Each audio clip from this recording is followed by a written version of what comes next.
Bom dia a todos que nos acompanham no nosso Minutos com a Bíblia.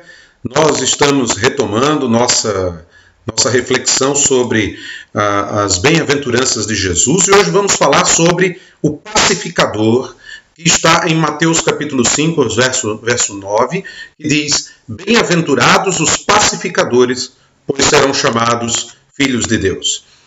Certamente, essa característica do cristão apresentada por Jesus nos deixa mais uma vez constrangidos, pois não há outra passagem na Bíblia que nos submete à prova e humilhação como as bem-aventuranças.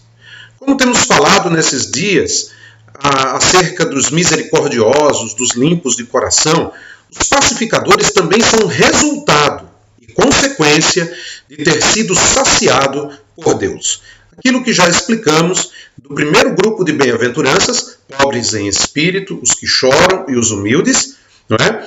Que está ligado à fome e sede de justiça, onde nós encontramos nossa satisfação, e a um segundo grupo de bem-aventuranças, os misericordiosos, os limpos de coração e os pacificadores.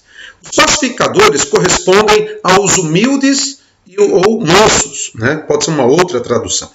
As bem-aventuranças do primeiro grupo estão relacionadas com esse segundo, e como eu disse, tendo em ponto de contato o verso 6. Isso nos mostra que o Senhor traz à luz um reino diferente, totalmente novo. E não há nada mais fatal ao ser humano que vive na dimensão natural que pensar que ele pode colocar em prática por si mesmo as bem-aventuranças. Mas precisamos nos lembrar, todos aqui, dessa verdade inconfundível da Escritura, que temos falado dia após dia. Humanamente falando, praticar isso é impossível. Somente uma nova criatura pode viver uma vida nova. Certamente, essa afirmação de Jesus foi chocante para os judeus. Eles tinham uma ideia de um Messias militar, nacionalista, materialista. As pessoas tendem sempre a interpretar no sentido material as promessas das Escrituras, e os judeus caíram nesse erro fatal. Nessa passagem, o nosso Senhor nos leva a recordar ao início, mostrando que as suas concepções eram falaciosas. Eles pensavam no Messias como um grande rei que se levantaria e libertaria o povo do jugo romano, colocando os judeus acima de todos e sendo um povo conquistador e dominante. Veja, por exemplo, que até João Batista parece ter tido essa ideia quando enviou seus discípulos para fazer a famosa pergunta: Tu és aquele que deveria vir ou devemos esperar outro? Era como se João dissesse: Estou sabendo dos teus milagres, quando acontecerá algo grande? Quando o Senhor multiplicou os pães para 5.000 pessoas, muitos disseram: Este é verdadeiramente o profeta que haveria de vir ao mundo. O Senhor, percebendo que queriam proclamá-lo rei, retirou-se. As pessoas não entendiam a mensagem de Jesus. O reino de Jesus não era deste mundo. E foi isso que ele disse a Pilatos. Diz a Bíblia: Jesus respondeu: O meu reino não é deste mundo. Se o meu reino fosse deste mundo, os meus servos lutariam para que eu não fosse entregue aos judeus. Entretanto, o meu reino não é daqui. Por isso as bem-aventuranças revelam um princípio fantástico, que é o princípio espiritual. Num tempo como o nosso, marcado pela violência, pelo uso da força, nunca uma palavra pode ser tão adequada como essa bem-aventurança. Não há um pronunciamento mais claro do que esse que encontramos na Bíblia, especialmente nos Evangelhos, que fala acerca do mundo e da vida desse mundo. Cada uma das bem-aventuranças é eminentemente teológica. E falo isso porque nada é mais mal compreendido no Novo Testamento que o Sermão do Monte. A pergunta aqui que temos é: por que são bem-aventurados os pacificadores? A resposta é simples: porque eles são diferentes em relação a esse mundo.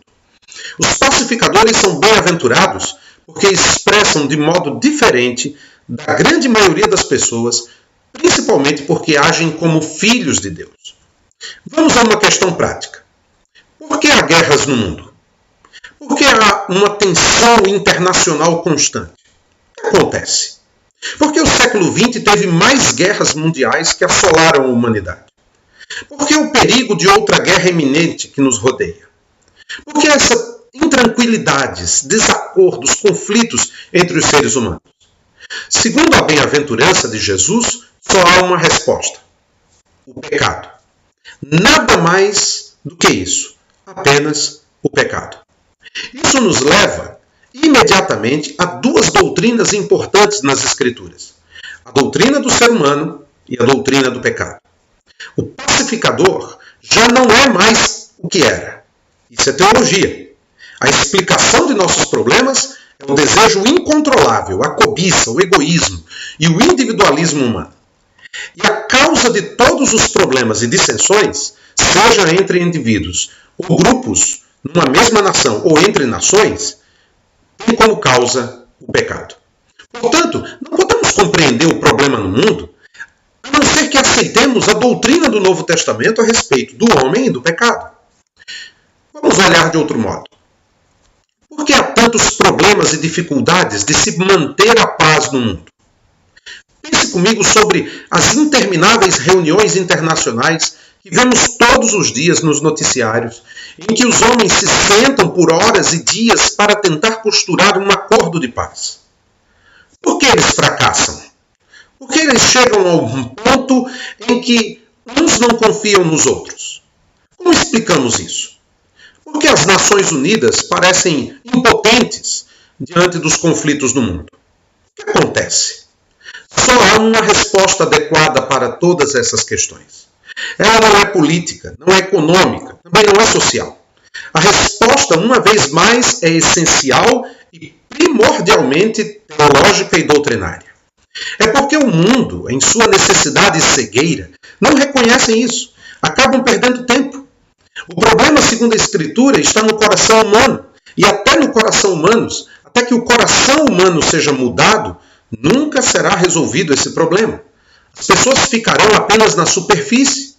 Se a raiz do problema está na fonte da qual todo o rio deriva, não seria evidente que é perder tempo, dinheiro e energia jogando substâncias químicas no rio para corrigir o estado da água? Temos que ir na raiz, temos que ir na fonte. Esse é o problema básico. Nada produz efeito enquanto o ser humano continuar sendo o que é. A necessidade trágica desse século é não aceitar o ponto de vista divino. O pior é que isso não está apenas no mundo, mas também na igreja. Toda vez que a igreja abandona a pregação do evangelho para pregar algo meramente humano, ela passa a contradizer a doutrina bíblica. Precisamos acordar para o fato de que o ser humano sozinho não possui poder em si mesmo. Acreditar e pregar nessas coisas, fundamentando-se na ideia de que nós podemos olhar para dentro e descobrir saídas para as dificuldades da vida, isso é uma falácia que tem destruído a igreja atual. As pessoas não precisam de autoajuda, elas precisam de evangelho. Não de um evangelho barato que relativiza tudo em nome do amor, ou de uma graça barata, mas do evangelho que nos chama à cruz, que nos chama à morte. Segundo a Bíblia, o maior problema da humanidade não é social ou econômico. Embora reconheçamos que o pecado manchou essas dimensões, essencialmente o problema é espiritual. O problema está no coração, porque do coração é que saem os maus pensamentos, homicídios, adultérios, imoralidade sexual, furtos, falsos testemunhos e calúnias. Enquanto o ser humano não deixar Cristo mudar o coração, não haverá paz. O que está dentro sairá para a superfície. E aqui no Sermão do Monte encontramos uma condenação veemente do racionalismo, do idealismo e do humanismo. Portanto, esse ensinamento de Jesus é fundamental para os dias em que vivemos.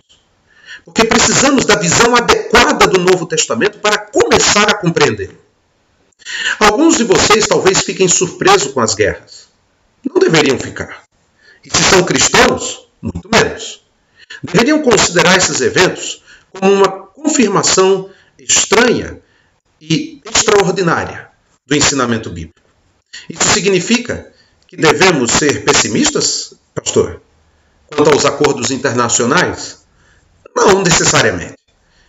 Entretanto, não devemos nos enganar, pensando que o ser humano é capaz de construir uma paz sem a graça divina. Nosso enfoque na vida necessita e deve ser espiritual, teológico e doutrinário. problema está no coração humano. E enquanto estiver assim, essas manipulações superficiais não resolverão o problema de forma definitiva. O mundo, hoje, precisa de pacificadores. E a grande questão é: o que significa ser um pacificador? Nós vamos ver isso amanhã, tentando vislumbrar um pouco mais essa palavra maravilhosa de Jesus.